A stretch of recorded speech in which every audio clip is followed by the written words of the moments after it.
우리 앞뒤 좌우에 계신 분들 함께 인사 나누겠습니다. 하나님께서 당신을 지키시고 은혜 베푸시고 평강 주시기를 원합니다. 인사하겠습니다. 하나님께서 당신을 지키시고 은혜 베푸시고 평강 주시기를 원합니다. 평강 주시기를 원합니다. 아멘. 아멘. 감사합니다. 감사합니다. 오늘 어린이 주일을 맞이하여서 어느 때보다 더 어린아이 같은 심정으로 주님을 찬양하는 우리 모든 모습을 주님이 기뻐하시는 줄 믿습니다. 자, 오늘 우리에게 주신 하나님의 말씀을 같이 봉독하겠습니다. 우리가 오늘 함께 은혜 받을 말씀은 창세기에 있는 말씀입니다. 창세기 48장 15절과 16절 말씀입니다. 같이 함께 한 목소리로 읽어보시도록 하겠습니다. 함께 읽겠습니다. 그가 요셉을 위하여 축복하여 이르되 내 조부 아브라함과 아버지 이삭이 섬기던 하나님, 나의 출생으로부터 지금까지 나를 기르신 하나님, 나를 모든 환난에서 건지신 여호와의 사자께서 이 아이들에게 복을 주시오며 이들로 내 이름과 내 조상 아브라함과 이삭의 이름으로 칭하게 하시오며 이들이 세상에서 번식되게 하시기를 원하나이다. 아멘. 아멘. 오늘 어린이 주일을 맞이하여서 지금 저희가 그동안 진행해왔던 요한계시록 에피소드 1이라고 볼 수 있는데요. 7교회를 저희가 묵상하고 있었는데 우리 어린이 주일을 맞아서 창세기의 말씀을 우리 하나님께서 주시는 말씀으로 받고 우리가 이 말씀을 통해서 큰 은혜를 누리기를 원합니다. 우리가 지난주 지지난주 대기업의 어떤 상속과 관련해서 이 가장 많은 상속세를 낸 그런 기사를 읽었습니다. 세계적으로도 유례가 없는 많은 상속세를 내고 또 사회적인 기증을 하는 뉴스를 저희가 들은 바가 있습니다.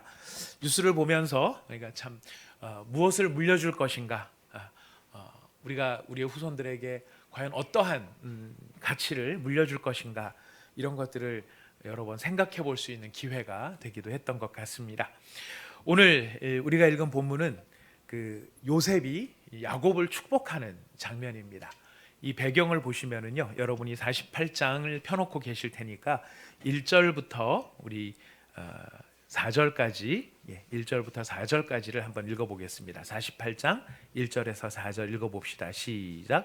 이 일 후에 어떤 사람이 요셉에게 말하기를 내 아버지가 병들었다 하므로 그가 곧 두 아들 므낫세와 에브라임과 함께 이르니 어떤 사람이 야곱에게 말하되 내 아들 요셉이 내게 왔다 하매 이스라엘이 힘을 내어 침상에 앉아 요셉에게 이르되 이전에 가나안 땅 루스에서 전능하신 하나님이 내게 나타나사 복을 주시며 내게 이르시되 내가 너로 생육하고 번성하게 하여 내게서 많은 백성이 나게 하고 내가 이 땅을 내 후손에게 주어 영원한 소유가 되게 하리라 하셨느니라.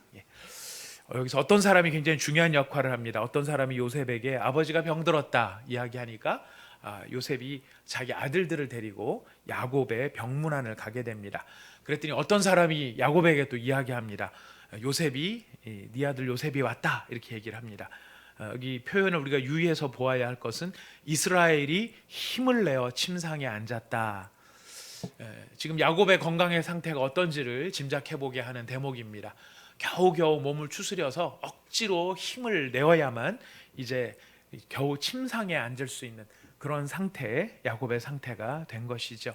그런 야곱의 상황 속에서 자기에게 온 요셉에게 요셉과 요셉이 낳은 두 아들 관련해서 이야기를 하는 것이 48장의 내용입니다. 요셉이 낳은 두 아들 므낫세와 에브라임이 있는데 이 므낫세와 에브라임을 야곱이 자신의 아들들로 입양을 합니다. 그리고 그 다음부터 낳은 자식들이 네 자식이다 이렇게 이야기를 하죠.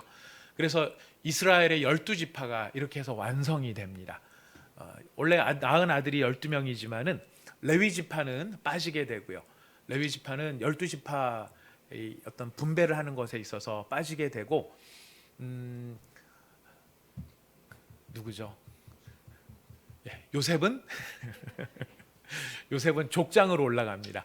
아브라함과 이삭과 야곱, 그 다음에 요셉까지가 족장이 되고요. 그래서 요셉이 낳은 므낫세와 에브라임이 야곱의 12아들로 편입이 되면서 입양이 되면서 12지파가 완성이 되는 장면이 나타납니다. 이제 야곱이 자기의 평생을 살아왔던 인생을 회고하면서 요셉을 위해서 축복을 하게 됩니다.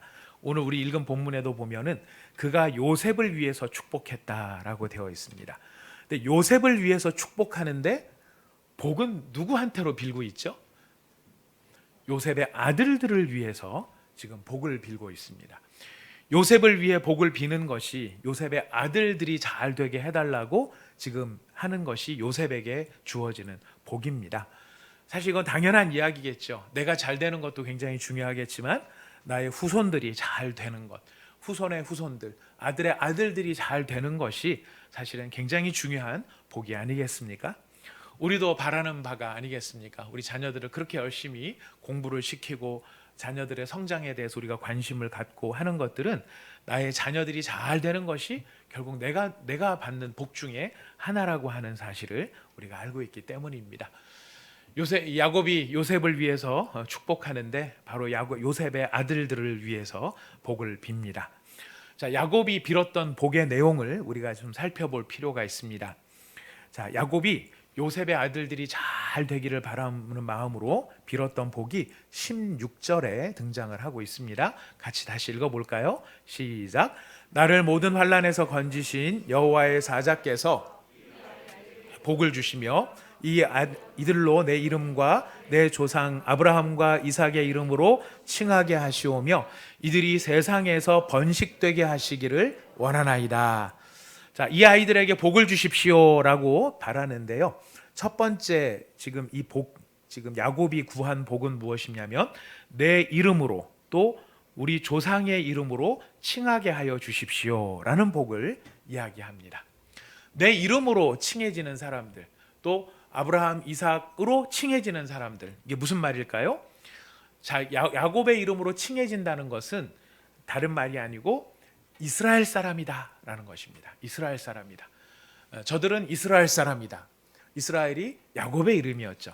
그래서 이스라엘 이후에 나오는 모든 세대의 사람들은 다 무슨 민족이라고 불리워집니까?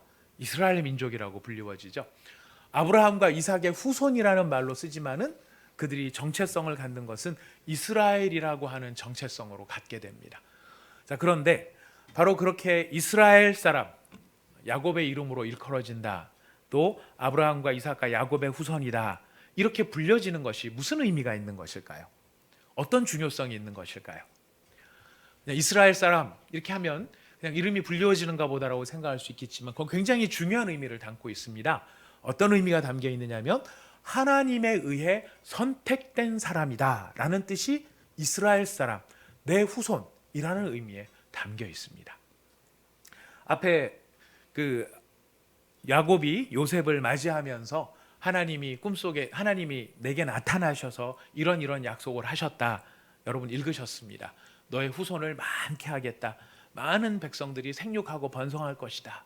이야기를 하셨는데 그 후손이 그냥 세상의 여러 민족들과 똑같은 그런 민족들 중에 하나가 아니라 특별히 하나님이 지명해서 불러낸 그런 선택된 민족이다. 바로 이 말이 어디에 담겨 있냐면 이스라엘 사람이다. 이스라엘이라는 이름으로 일컬어지는데 담겨 있다는 것이죠. 이렇게 선택된 사람이다. 너희들은 하나님에 의해서 선택된 사람이다 라고 하는 이 선민의식, 선택된 민족이라는 의식이 이스라엘에게 어떤 영향을 미쳤을까요?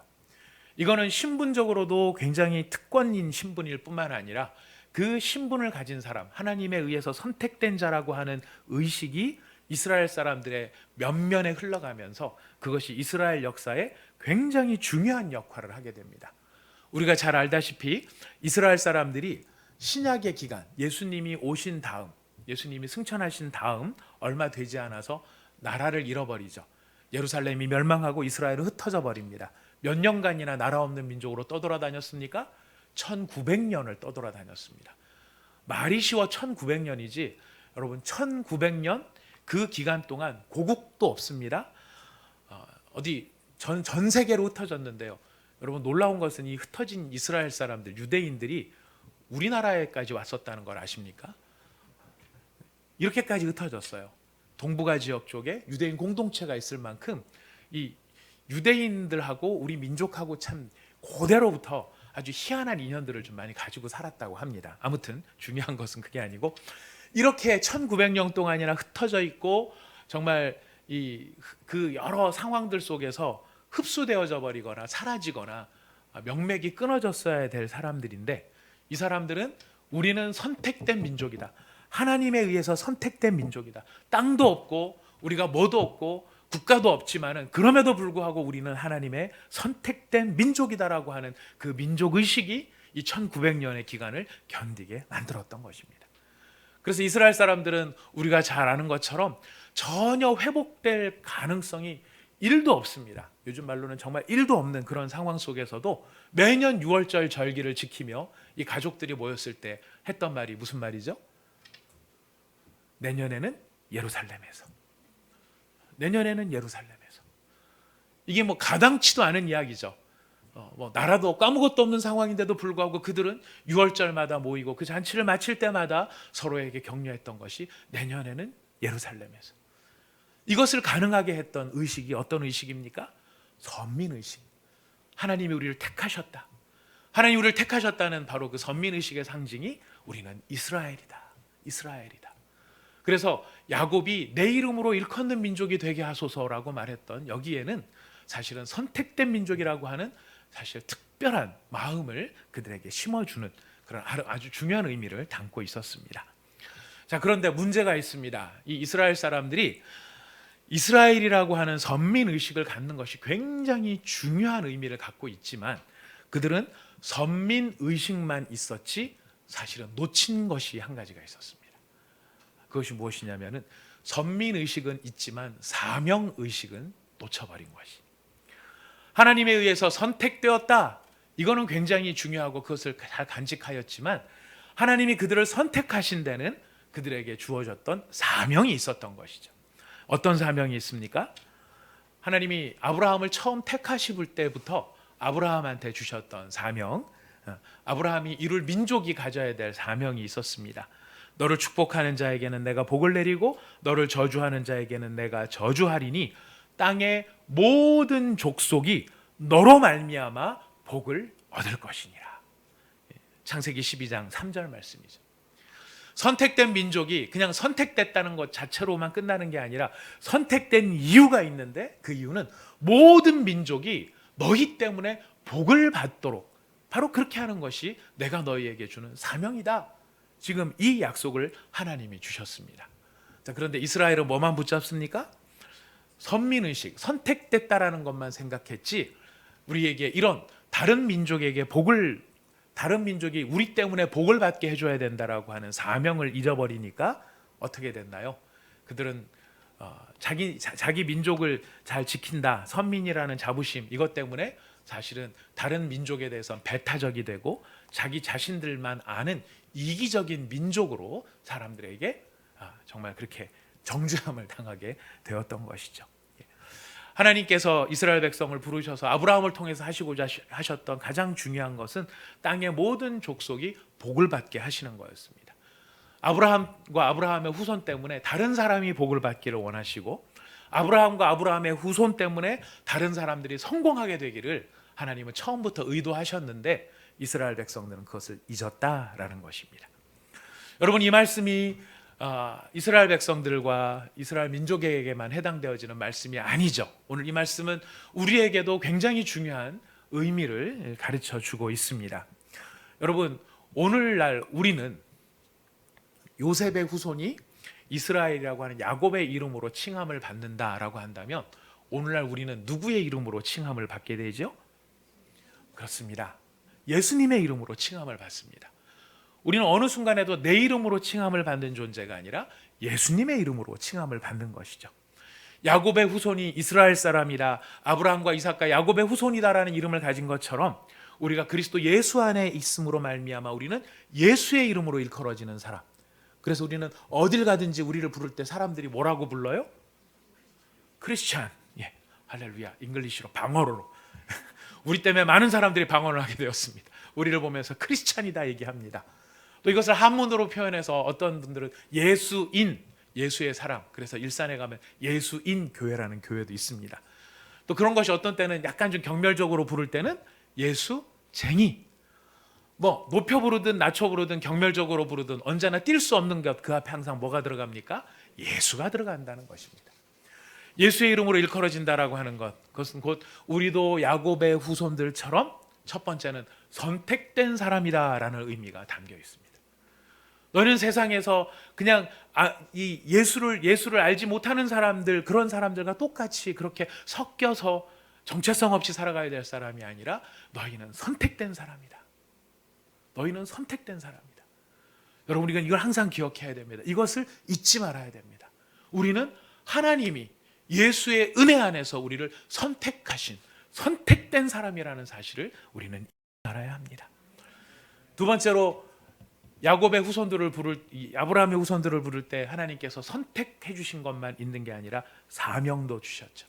우리를 예수 안에서 우리를 부르셨을 때는 선택된 사람이다라는 선택도 있지만은 중요한 건 우리에게도 사명을 주셨다라는 것입니다. 왜 선택하셨나? 사명을 위해서 선택하신 거예요. 어떤 사명을 주셨을까요? 우리에게 주신 사명은 무엇일까요? 우리 고린도후서를 한번 찾아가 보겠습니다. 고린도후서 5장 17절 말씀부터 19절 말씀까지입니다.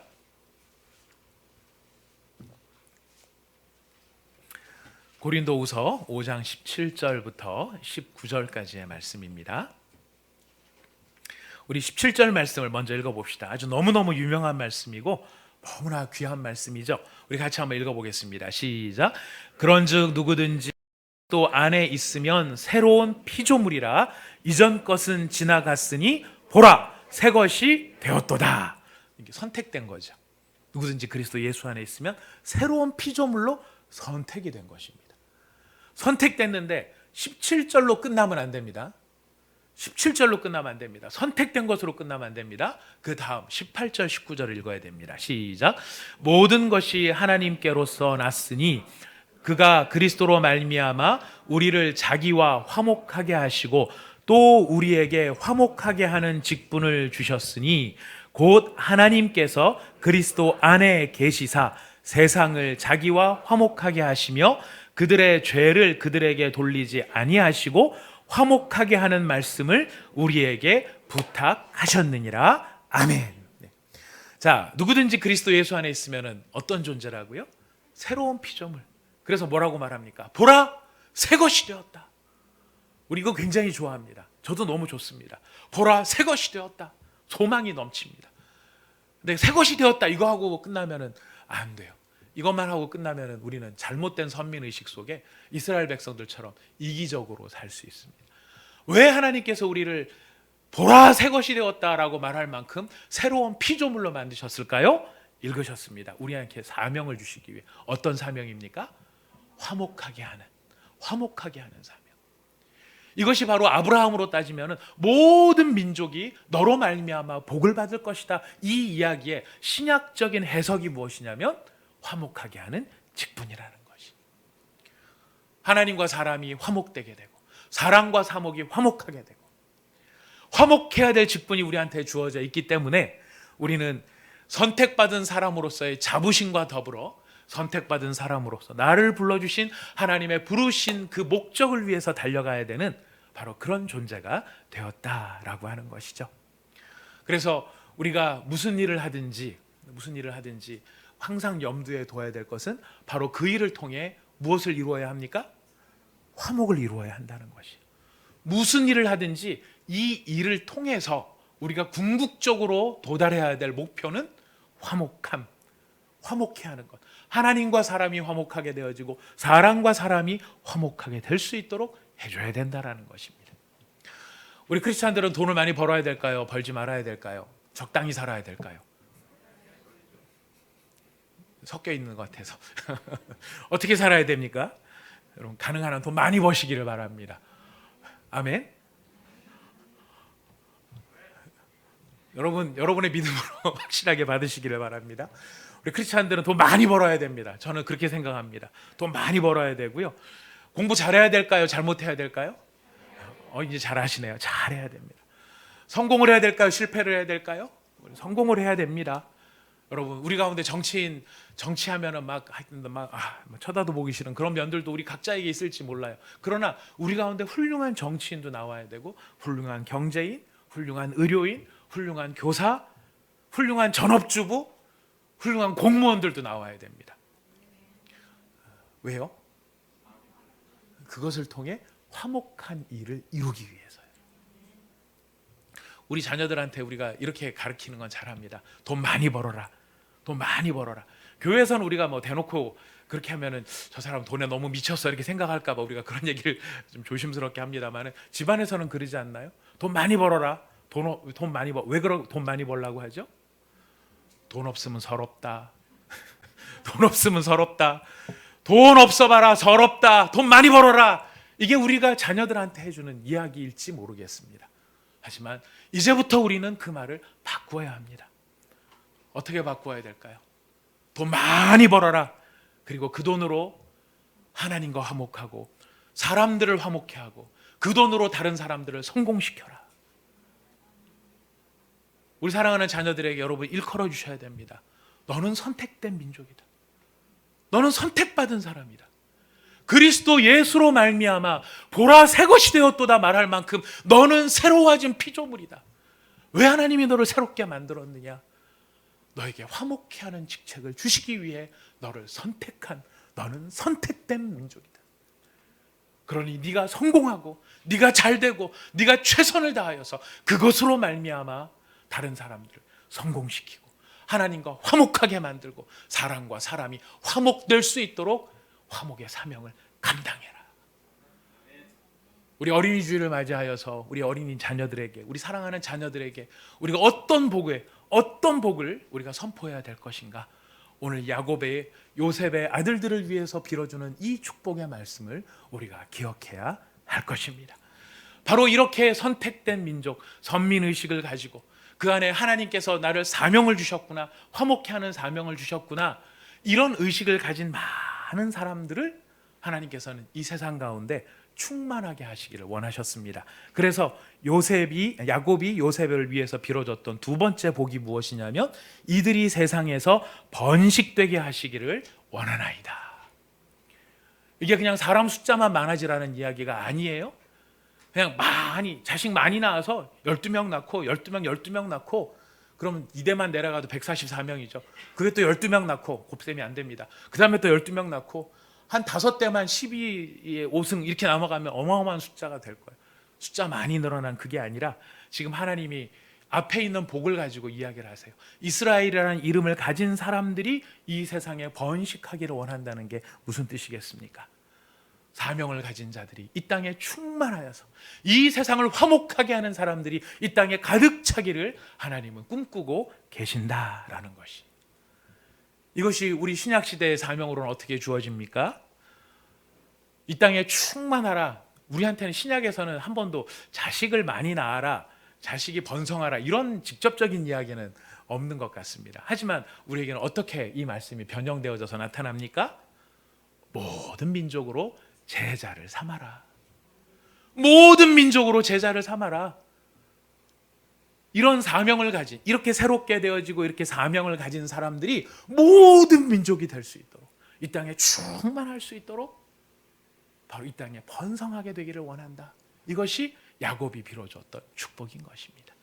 이 복이 우리에게 임하기를 원합니다. 이런 복이 우리 사랑하는 자녀들에게 임하기를 원하고 우리 자녀들이 선택된 사람으로 또 사명을 가진 사람으로 살아갈 수 있는 이런 자녀들이 우리 가운데 충만할 수 있기를 축복합니다. 축복합니다. 네. 여러분 우리 자녀들이 세상과 똑같아진다면 무슨 의미가 있겠습니까?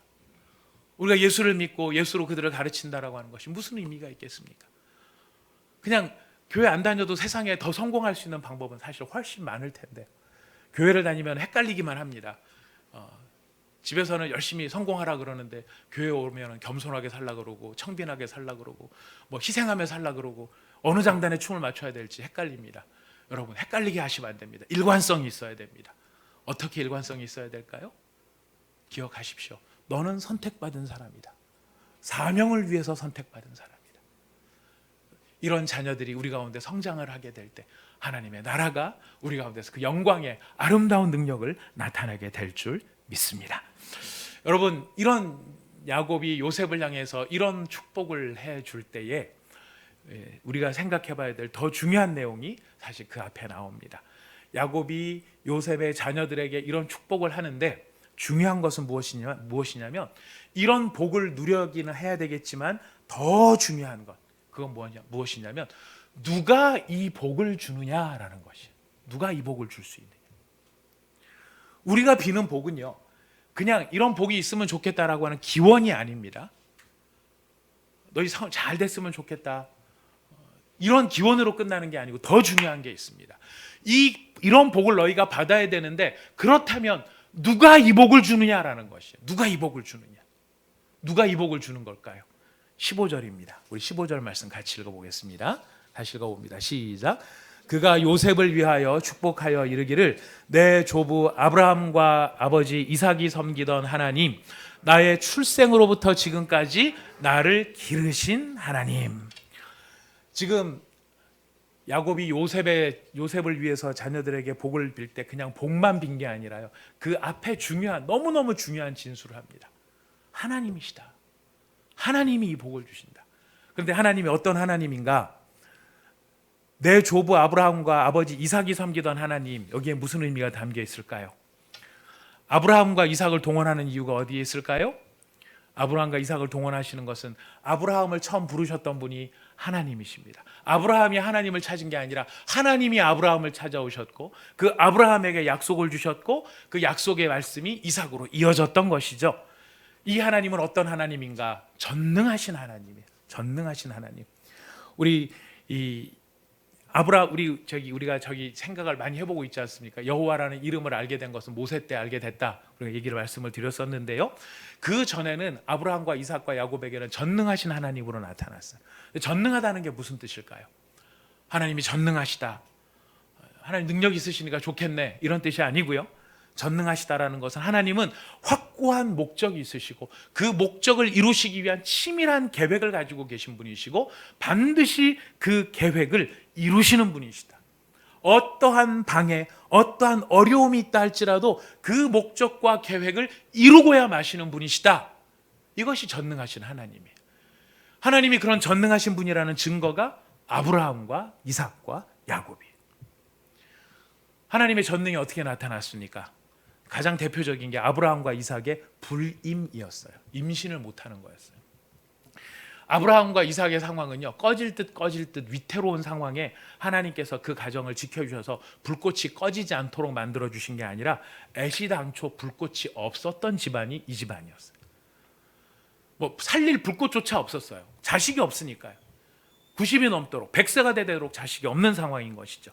자, 그런데 바로 그런 아무것도 없는데 불씨를 붙여주시고 그 불씨가 타올라서 거대한 용광로가 되도록 만드신, 지금 야곱이 이 땅에 존재하고 있다는 그 자체가 무엇을 의미하는 걸까요? 하나님은 전능하신 하나님이시다. 계획하시고 목적하시면은 어떤 어려움이 있어도 반드시 그 일을 이루고야 마는 하나님이 우리가 믿는 하나님, 우리를 선택하신 하나님이시다.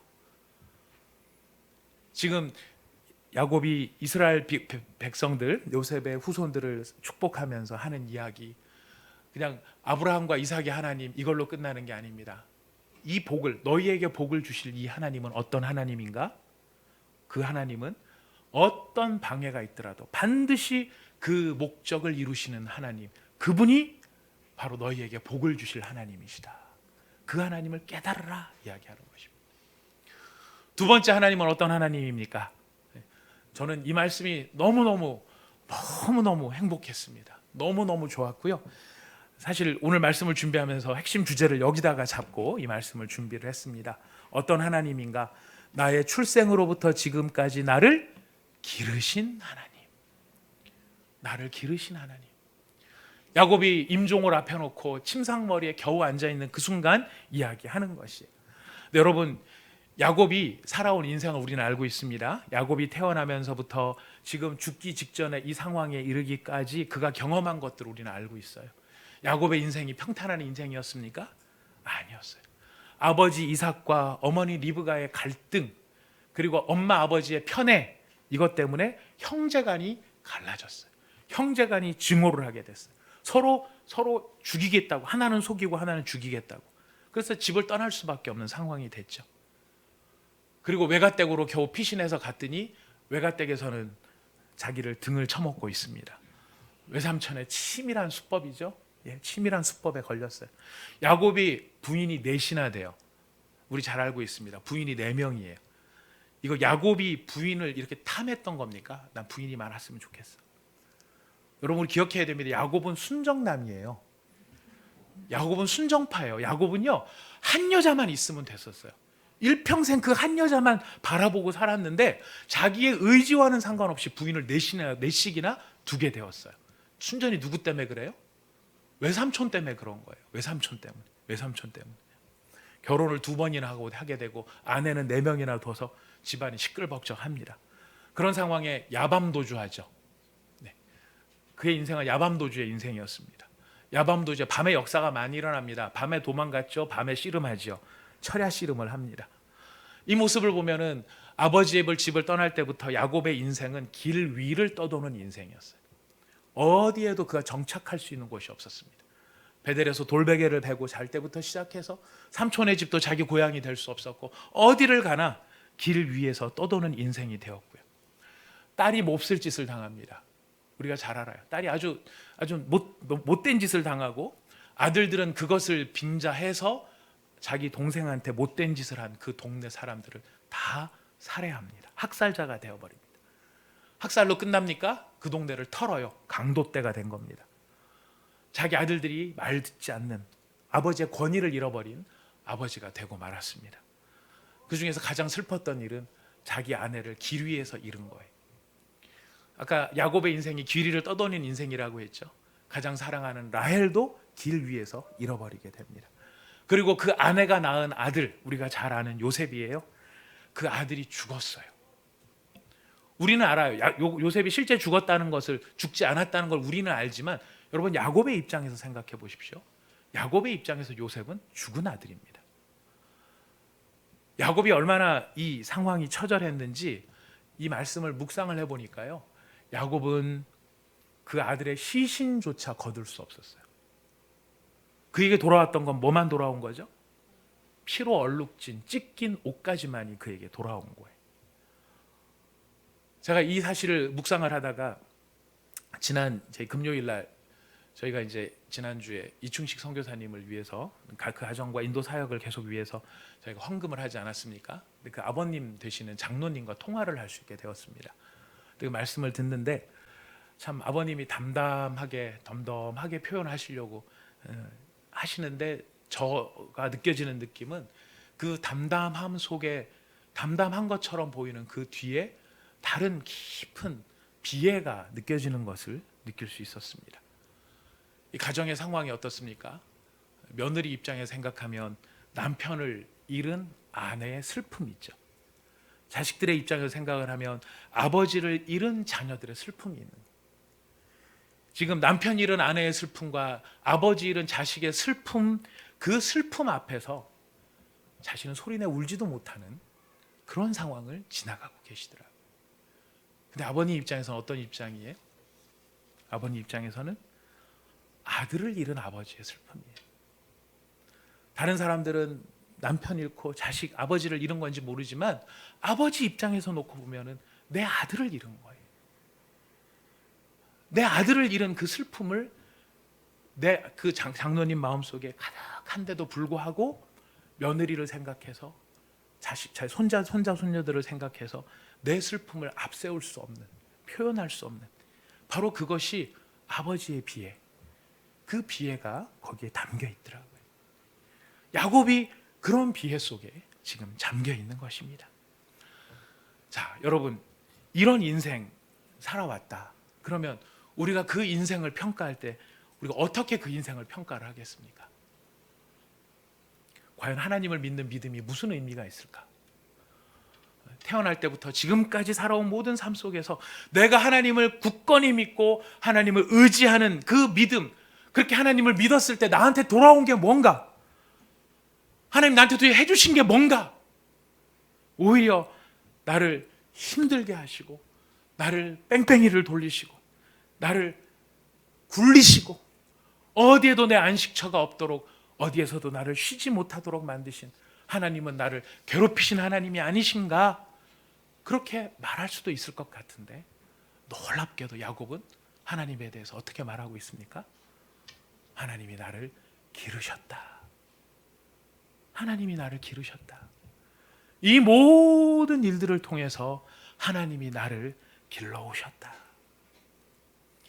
하나님이 나를 기르셨다라고 하는 말이 히브리어로 라라는 말이더라고요. 라. 여호와가 나를 기르셨다. 여호와 라라는 말이에요.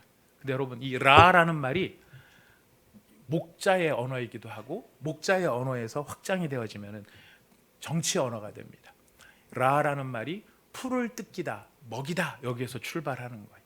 그래서 이게 명사가 되면 목자가 되고요, 정치로 가면 군주가 되는 겁니다. 그런데 놀랍게도 이 말이 또 한 가지 용례가 있는데 그게 뭐냐면 친구라는 뜻이래요. 친구. 여호와께서 나를 기르셨다라는 이 말에는 여호와가 나를 먹이셨다라는 뜻도 되지만은 여호와가 나의 친구가 되셨다라는 의미도 돼요. 여러분, 이 고백이, 이 똑같은 여호와 라라는 고백이 누구에 의해서 다시 고백되는지 아십니까? 다윗이에요. 시편 23편 1절, 여호와는 나의 목자시니 내게 부족함이 없으리로다. 여호와 라로 하세르라고 하는 말.